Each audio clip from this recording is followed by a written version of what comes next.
Today's book is not a 250-page dissertation on leadership, teams, or motivation. Instead, it's an agenda for building organizations that can flourish in a world of diminished hopes, relentless change, and ferocious competition.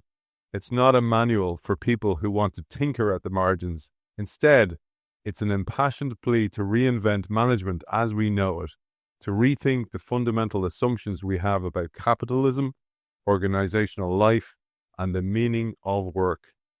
Our guest presents an essential agenda for leaders everywhere who are eager to move from defense to offense, reverse the tide of commoditization, defeat bureaucracy, astonish their customers, foster extraordinary contribution, capture the moral high ground, outrun change, and build a company that's truly fit for the future.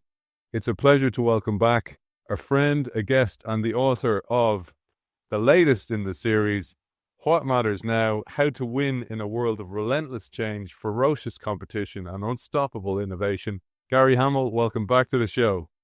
Thanks to be back, Aidan. I'm absolutely loving it. You have had your head below the parapet, but I've been looking up at the amount of comments and feedback we're getting from this series, so we're delighted to have you back. I mentioned before in one of the episodes where you dedicate the book to your late dad, Paul Hamel. And in this, you dedicate the book to your brothers, Lauren and Lowell. And I thought we'd give them a shout out to do a proper job of this entire series. They are 1 year younger than me. They're identical twins. They've both been CEOs of large healthcare organizations. They're physicians as well, extraordinary leaders. I've written about cases from the work they've done. They're great change managers. So, yeah, I felt super lucky to have them, to learn from them and have them as best friends as well. Amazing, man. I would be delighted to say that about my brothers. And a big shout out to the two L's as well, two more of the Hamel clan. The clan has done very, very well, Gary. So let's get stuck in. Maybe I'll say I'd love you to share just a word about the book, because the structure of this book is very different from your other books. You did something different, a little bit of a twist, an innovation of the business book as well. Yeah, I thought rather than one long idea endlessly worked out, I really did want to create an agenda on what are some of the big issues facing businesses, and not just one issue. And then in each case, a series of vignettes. So in this book, you can start and stop anywhere you like. It's basically a series, I think, of about 25 short, just 3 or 4 page, I wouldn't even call them chapters, but really easy to read. Hopefully every chapter standalone has a core idea, something worth learning. And hopefully it's a little more fun than plowing through a really, really long thing where the scenery doesn't change much from chapter to chapter. And the timing of this book is important as well, because it was just after the financial downturn, 2008, 2009. And a lot of the things that we'd taken for granted, the American dream, trust in institutions, etc., had all eroded. So this is the backdrop to when you wrote the book, and teases up perfectly for the very first chapter, this mini chapter that you talk about. And in chapter 1, you talk about the importance of values. And you say, as we struggle with the uniquely complex challenges of the 21st century, it is good to remind ourselves that what matters most now is what's always mattered, our bedrock values. And to your mind, you talk about the importance of stewardship. And in there, you name 5 things: fealty, charity, prudence, accountability, and equity. So maybe we'll start there, because there's a reason you picked that as the first chapter. Yeah, I think obviously through that financial crisis, and since then for other reasons, we've lost a lot of faith in large institutions and in capitalism itself. If you look right now among Gen Z, about 40% say they have a positive or very positive view of capitalism, and a slightly larger group, 44%, would say that about socialism. In the UK, among young people, that difference is even greater, where young people really think that socialism would be a better system. I think they'd struggle to find where it has really worked and produced prosperity and so on, but I understand the frustration. It is so often, as we've talked about, Aidan, it so often feels like capitalism works for the few rather than the many.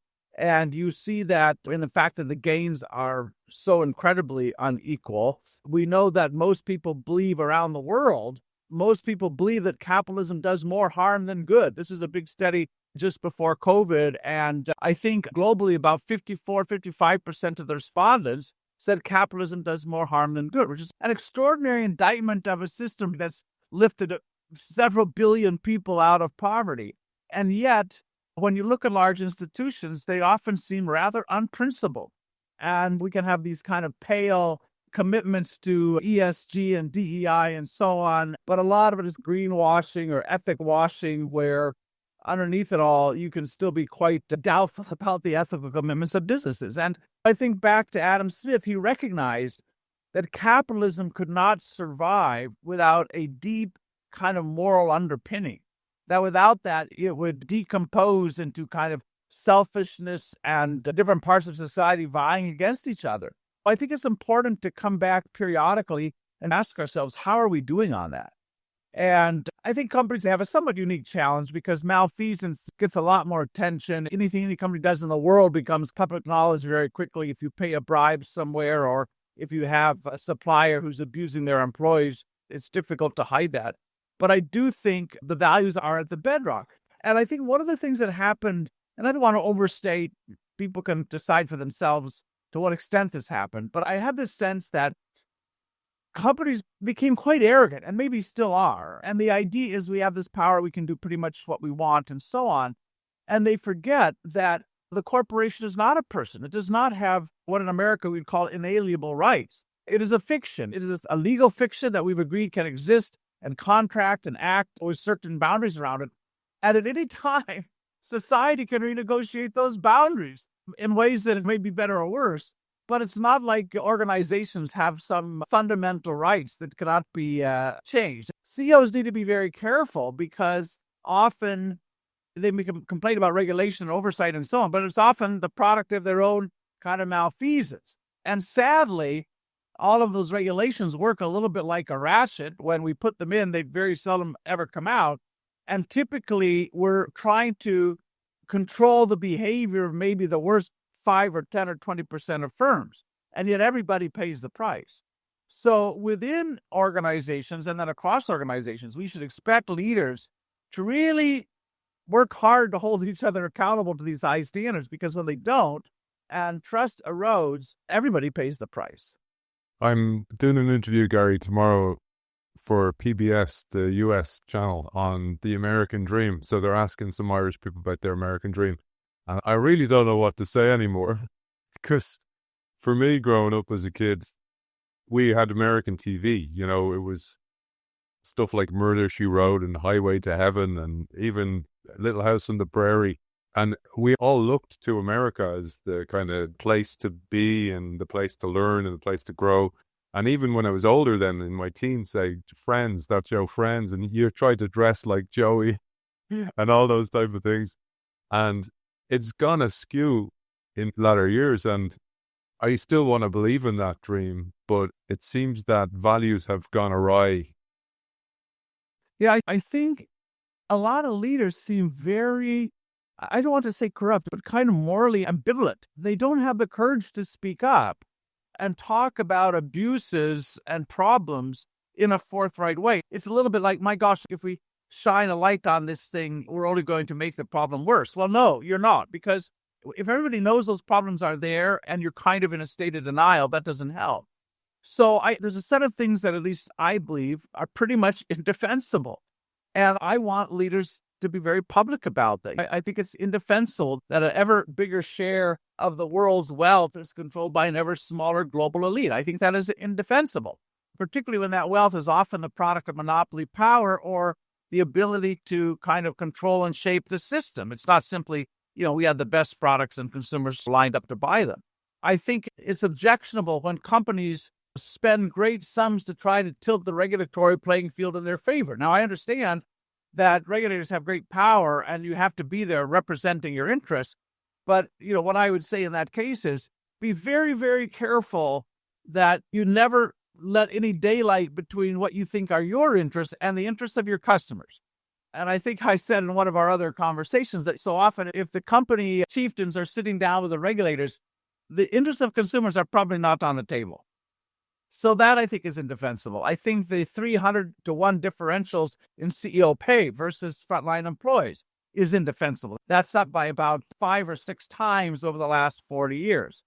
Governance structures that are there primarily to thwart shareholder actions that treat employees as mere factors of production, or that give 90% of the share options, share grants to the top team. Companies that do business in repressive regimes, and particularly now, companies that willingly damage the psyche of our children and wait for public bodies to kind of set rules around that rather than taking the lead. So, yeah, I think if I'm a CEO, I understand that my freedoms are at risk unless I am on the front line talking about these things, encouraging my colleagues to have high ethical standards. Too seldom do I hear leaders out in front on this. Which leads us to the next point. You called it learning from the crucible of crisis. And I'm still hurting, as I told you before we came on air, from the crash, because I bought a property in 2006. My first property, etc. Terrible timing to buy a property. But what you said in the book was, why did Wall Street's finest fail to heed them? Or more pointedly, why did they so completely abandon their responsibilities as the guardians of capitalism's most important citadels?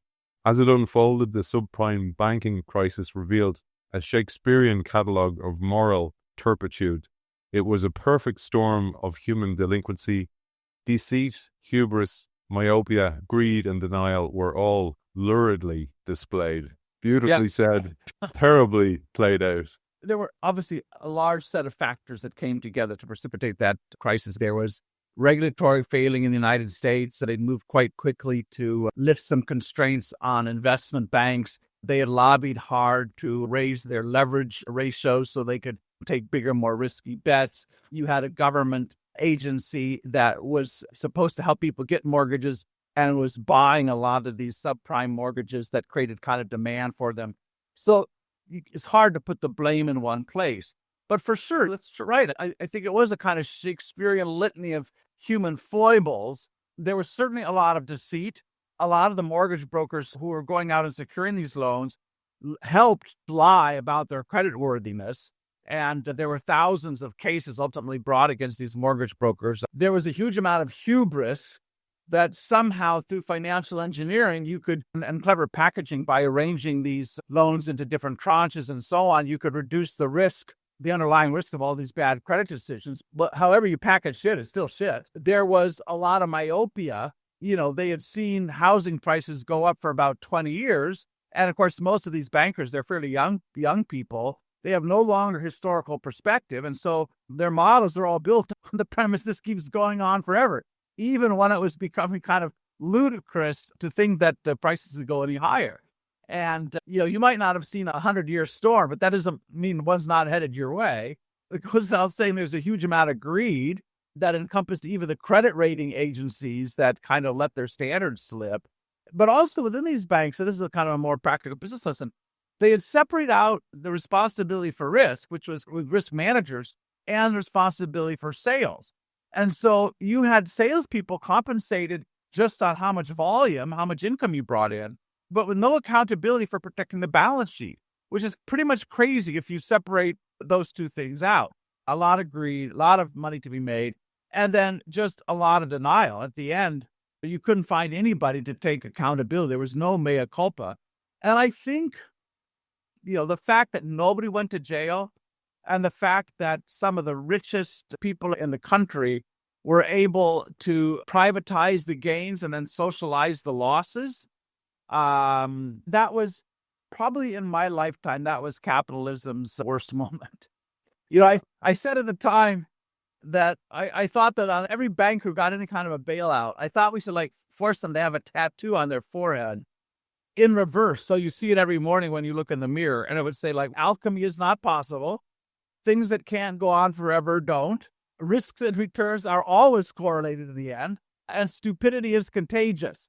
And it's hard to imagine how a financial system could be so deeply infected with, but it's a lesson. And there was a lot of negative sentiment poured on the bankers. In fact, it's basically when I stopped wearing suits. I said I never want to look like a banker again.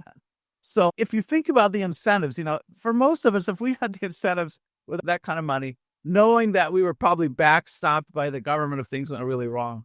I'm not so sure we wouldn't have done the same thing. So I don't want to make it seem as if the bankers are particularly morally suspect, but it does say that every day you've got to pay a little attention or be conscious of what are the ethical assumptions I'm making in whatever decision, whatever I'm doing. Am I okay with that? And I am proud with that. And am I willing to own it? And it's so easy to point the finger until it's your turn. That's the thing, isn't it? I feel sorry for some people in banking now, because there's good people, obviously, in banking, but they've all been so badly tarnished, and it's so risk averse now that it's so hard for them to innovate. I work with banks now, and I feel so bad for them because it's like they're personally liable as well. So if there's a mistake, it comes down on them. So it's really hard for them to navigate it.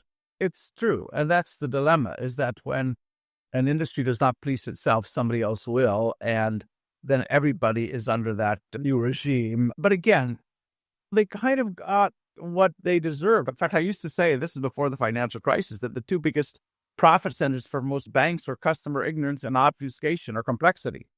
And you've seen this play out with all kinds of regulatory issues and so on, with banks disguising fees and making it difficult for customers to understand exactly what they're paying for things.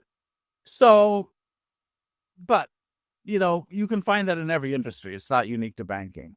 Sins of the fathers and mothers. But I loved what you said next. I heard this great line. I don't know who said it, but who told me it was Hal Gregerson. He was on the show before, and he said that tenant farmers don't pick up rocks. And I thought it was just a beautiful saying, that you also have tenant CEOs or tenant leaders. They're like custodians of the role.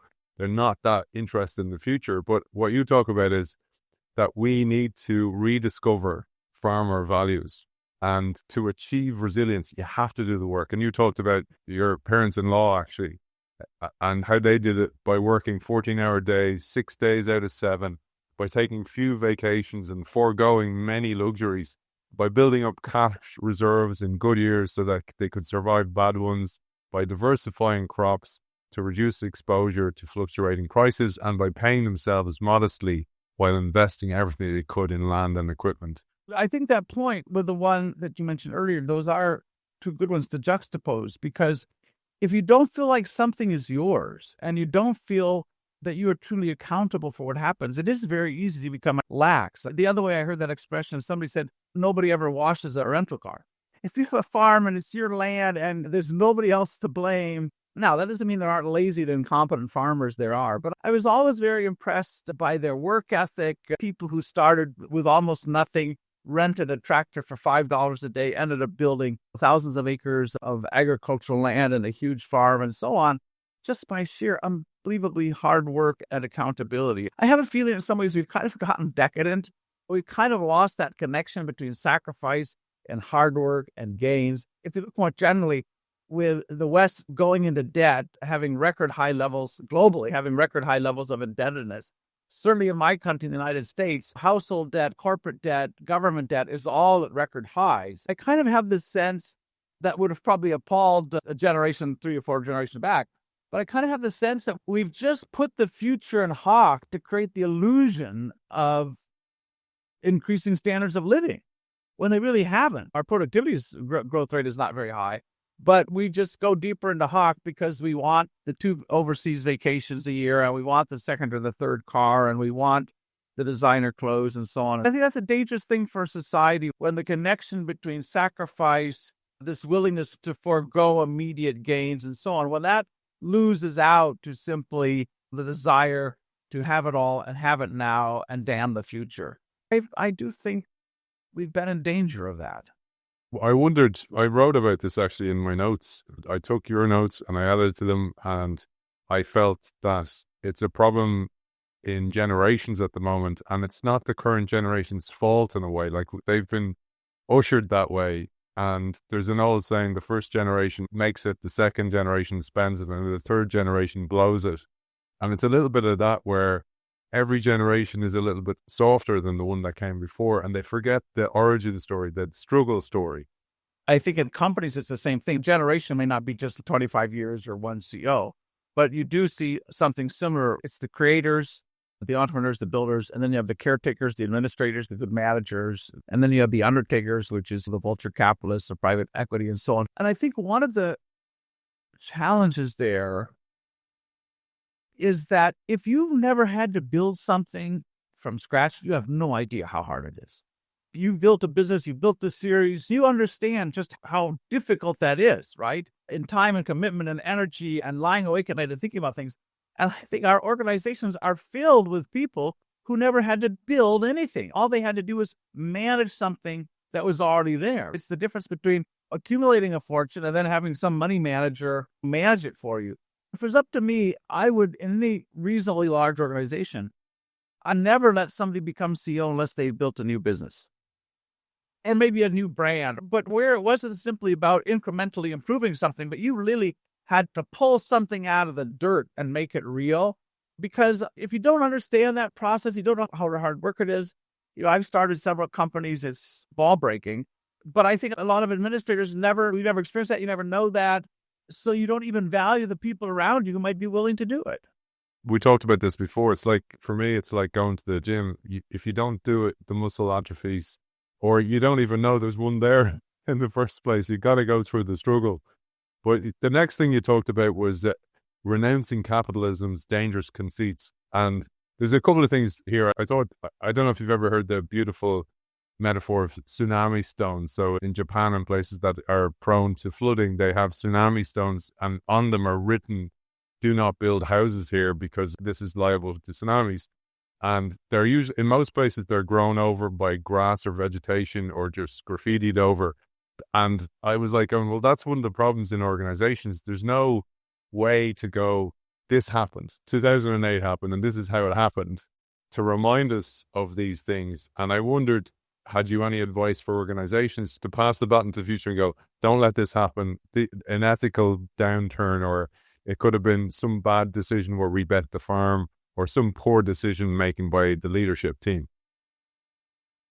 Yeah, well, I would say two things there. One, as I said, don't ever assume that you are not equally vulnerable to those human temptations, greed, denial, hubris, and so on, because we all are.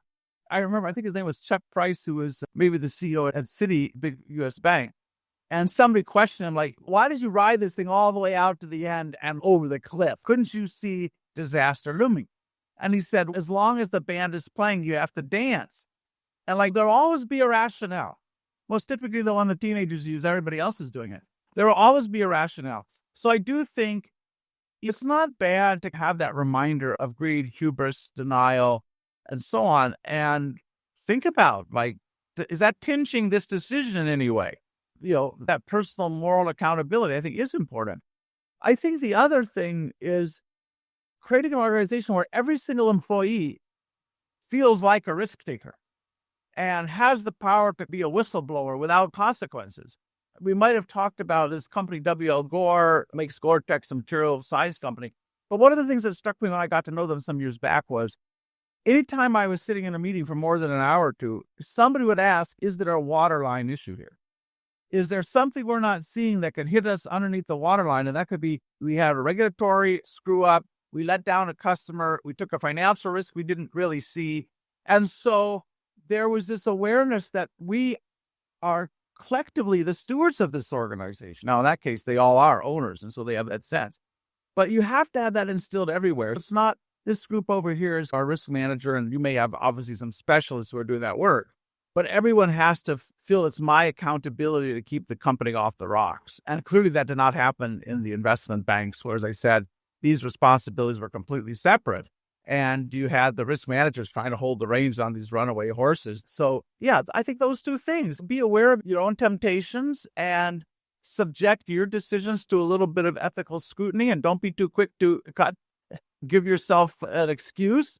And then train everybody to understand, what are the sorts of risks we face as a business? How do they present themselves? And also, why might we not be as attentive as we should?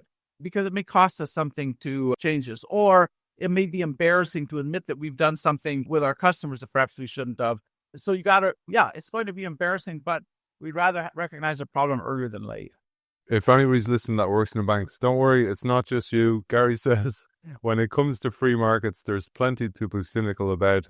the food industry's long and illicit love affair with trans fats, Merck's dissembling about the risks of Vioxx, Facebook's occasional cavalier attitude towards customer privacy, the seldom promises of airline executives to improve customer service, and the everyday reality of hidden bank fees, overinflated product claims, and book-passing customer agents. I thought it was funny that you mentioned Facebook, and you wrote this back in 2009, so you were onto them back then, and we saw how bad that went.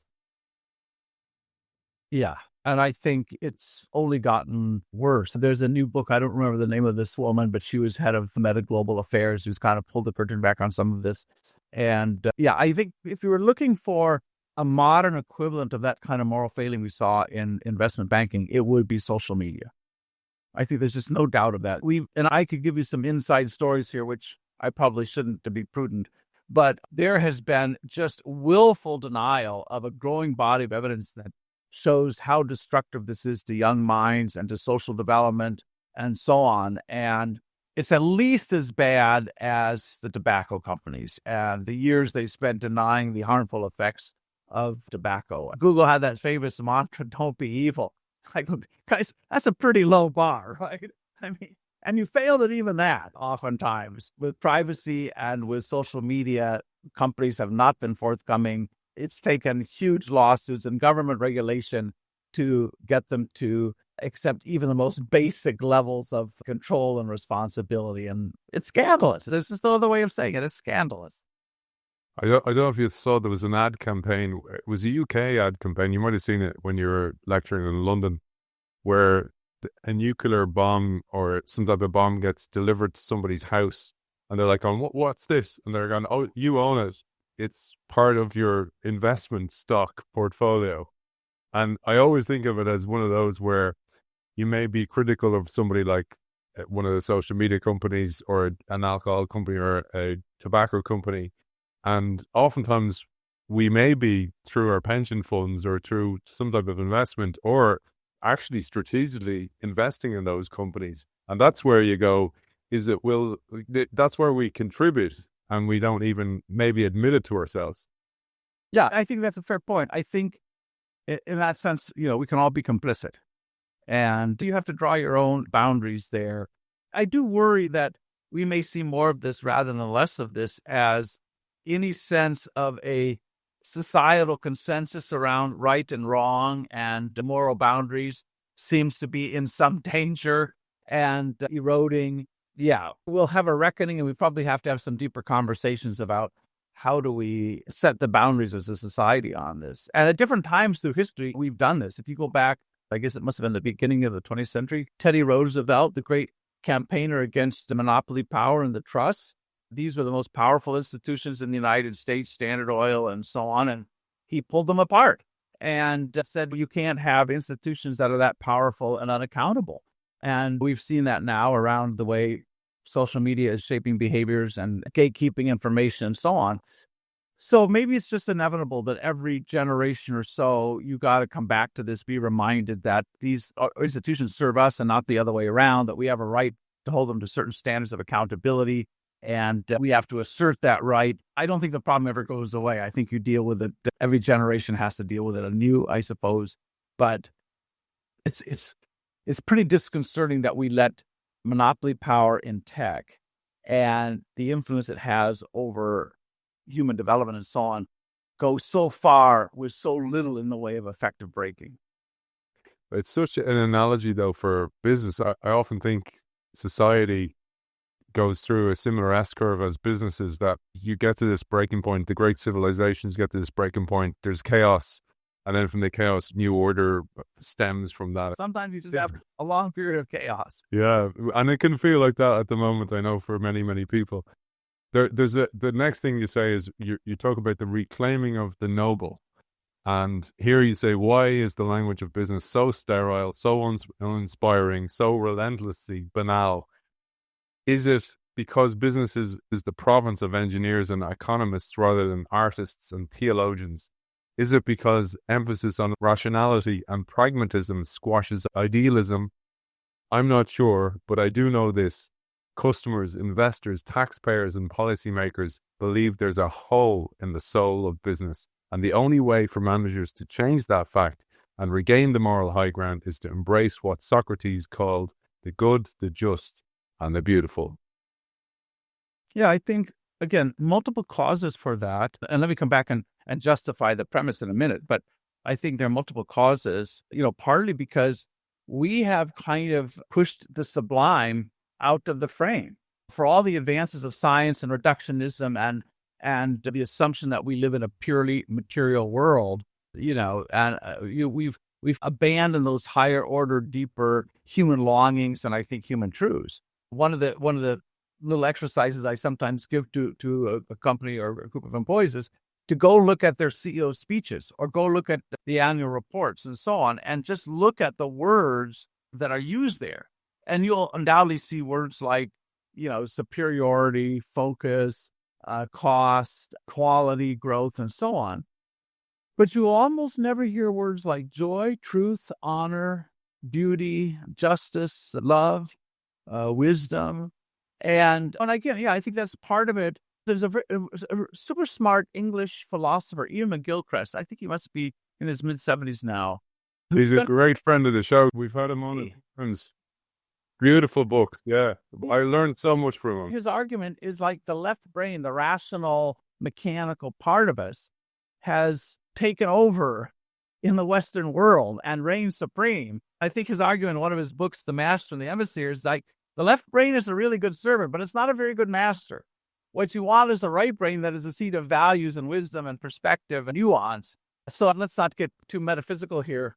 No, I love it, man. Go ahead. I do believe that long before I read his work, I said again, partly in jest, that the average accountant, engineer, manager has a left brain the size of a watermelon and the right brain the size of a walnut. They've just been called to use only one half of themselves. And you see this in our organizations. And you have to be pragmatic, of course, in a business.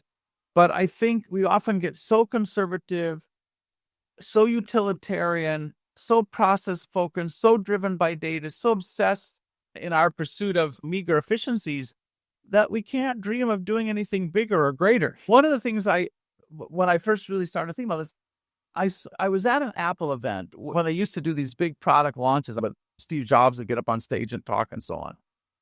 And he almost never talked about what made Apple Apple. And by the way, this is then, not now. So I'm not talking about Apple circa today. This is now 20 years ago, perhaps, or almost. And he said, let me tell you how I see Apple. And he put up like an image of two street signs at an intersection. And one said technology and one said the liberal arts. And by liberal arts, that's what he meant. He meant Socrates. He meant the principles that we have around justice and beauty and truth and so on. And they were trying to work at that junction. They were trying to take technology and humanize it and make it beautiful and something you wanted to look at and hold that felt like it spoke to you rather than just like a mechanical thing. And I think that's a very difficult thing to marry those ideas, but I think that's what they did. We talked at one point, I think, in our series about John Mackey when he was founding Whole Foods, and he said, I want to create a company based on love instead of fear. The founder of Southwest Airlines, his name's not going to escape me, Herb Kelleher, he talked about love over and over again with no embarrassment, no shame, standing in front of his organization and saying, this is the most powerful force of binding an organization together. So, yeah, I think most of us would feel really weird and nervous and a little bit of out of place, like standing up in some corporate meeting and talking about love, like reading the Bible in a brothel, right? Like, just like, it doesn't add up.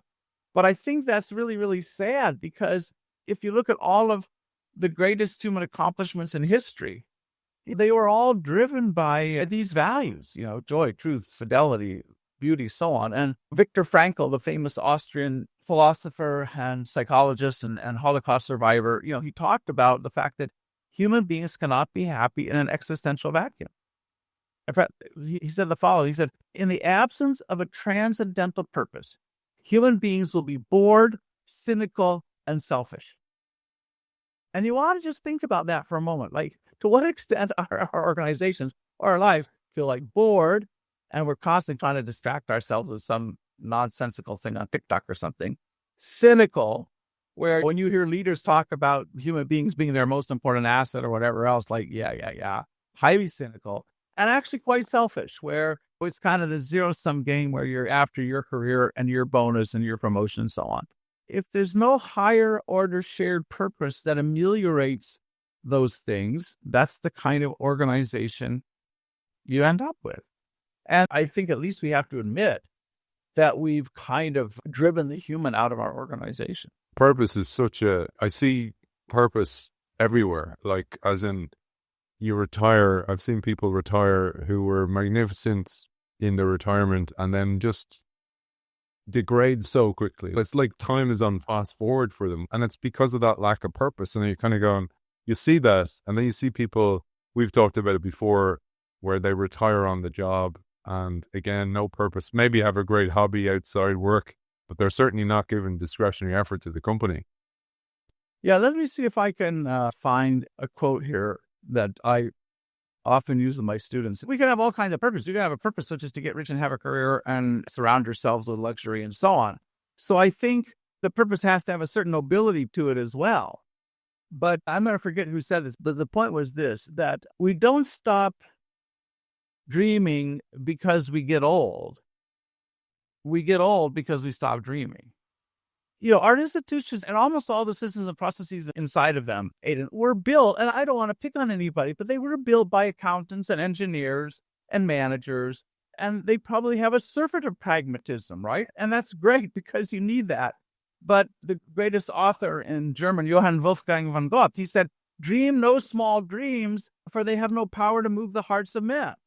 And I think we kind of forget that. And, the problem of bureaucracy is, if you cannot tell people how you're going to achieve something, they'll give no credit to the goal, right? If I might say what we need to get here, but if I cannot say how, like, why would we do this? Like, you don't even know how to get there, so let's give up. We'll talk about the transformation at Roche in some future episode, but they started that with no idea of how. I mean, nothing truly worth doing ever comes with a roadmap. Can you see the end from the beginning? Ever. And so if you start by saying, we need a clear roadmap, I need every step laid out, I need to know we can actually do this, you'll never do anything worth doing. And reclaiming, rehumanizing the language of business and rebuilding kind of our humanity inside our organizations, I think is hugely important. And if nothing else, it just means being respectful of people who have dreams, being respectful of people who talk about their work with more meaning and with this higher sense of purpose rather than roll your eyes. And I think, again, I'm not sure exactly how to solve this problem, but I think we just have to be aware that we have, to use Max Weber's term, disenchanted our organizations. And I think have paid a price because, without that higher purpose, that stretch, that noble purpose, you're going to have an incremental organization doing things that are not that impressive. And with AI, we're only fast tracking all of that as well. If the AI is based on efficiency, we're in trouble. So chapter 2, or section 2, as you call it in the book, because each section has 5 chapters in it, is called Innovation Matters Now. And there's an opening line here, and it's going to reach through the screen or through the earpods into people's hearts here who work in innovation. You said, when you seem to be caught in a cycle of endless retrenchment, it can be hard to be optimistic, even if you believe the world is filled with more promise than peril. And if you're a champion of innovation, it's harder to put on a happy face. If you're a mid-level VP, you've probably had a pet project gutted by some newly empowered bean counter. If you're a struggling entrepreneur, you may have had to lay off some key talent and cut expense to the bone. And if you're a consultant who helps other folks to innovate, you're maybe one spending freeze away from posting yourself at a busy intersection with a hand-lettered sign that reads, "We'll brainstorm for food." In recent years, left-brain types have had the upper hand while starry-eyed innovators have struggled to get a hearing. Nevertheless, before innovation slips any further down the list of corporate priorities, we need to remind ourselves that we owe everything to innovation. Yeah, I think it's true. As human beings, I think we're at our happiest when we're creating and innovating. I mean, obviously, innovation is what lifts the human condition. Innovation in agriculture and in communications and so on is what makes our lives better. It's what raises productivity and allows us to afford important social priorities. It's the only insurance against irrelevance in a world where so much is changing. So, yeah, I guess my whole career, I've often been perplexed by how could this be so important and yet be so minimized in most large organizations? And, the answer is really simple. Our organizations were built to do something else, right? They were built to do the same things over and over again with ever increasing productivity and so on. And innovation was always a relatively tangential activity. I think that's still the case. If you want to make innovation a deep competence in a company, like everybody's job every day, you have to re-engineer every system, every process, every structure so it is innovation friendly rather than innovation toxic. That means making innovation a large part of executive compensation. It means ensuring that you are setting aside a sufficient amount of capital expenditure and operating expenditure, getting that behind projects that meet a real test of being innovative. It means when you hire, every hiring decision you are asking, you're kind of testing, can this person think laterally, thinking creatively? It means training every employee on the basic disciplines of design thinking and creative thinking and so on. So it's not that it's that hard to do. Very seldom do you see companies treating this as a systemic problem, which is kind of odd because if you go back over the last 30, 40 years, the big re-engineering craze, we turned our organizations inside out to create more efficient supply chains, global supply chains. Now we're going to probably have to reconfigure those again, given the de-integration that's going on in the global economy. A decade later, every company was like turning everything upside down for digital transformation. So it's not like we don't know how to do difficult things, kind of systemic things, but we've just never said, and, part of my suspicion around this is that very few leaders get promoted because they have that skill, because they're great innovators. It's not something they're comfortable with. It's not something that they feel like I'm an expert at. So it just gets downgraded. They have a hard time recognizing it even when they see it. And so, they're happy to put in all kinds of systems for financial control and so on, but I don't really know about this. I wouldn't know how to manage it and so on. That's probably part of it. Also, we've had this kind of mythology around innovation that innovators are these rare, amazing people like Steve Jobs, and they come along once every so often, and they're geniuses, and they're just wired differently than the rest of us. You can't teach people. You can't make that systematic. So I think for all those reasons, I would argue that I think I could back this up, that probably most organizations are using maybe 10 or 15% of their potential innovation capacity. Gary, as you say here, you say it beautifully.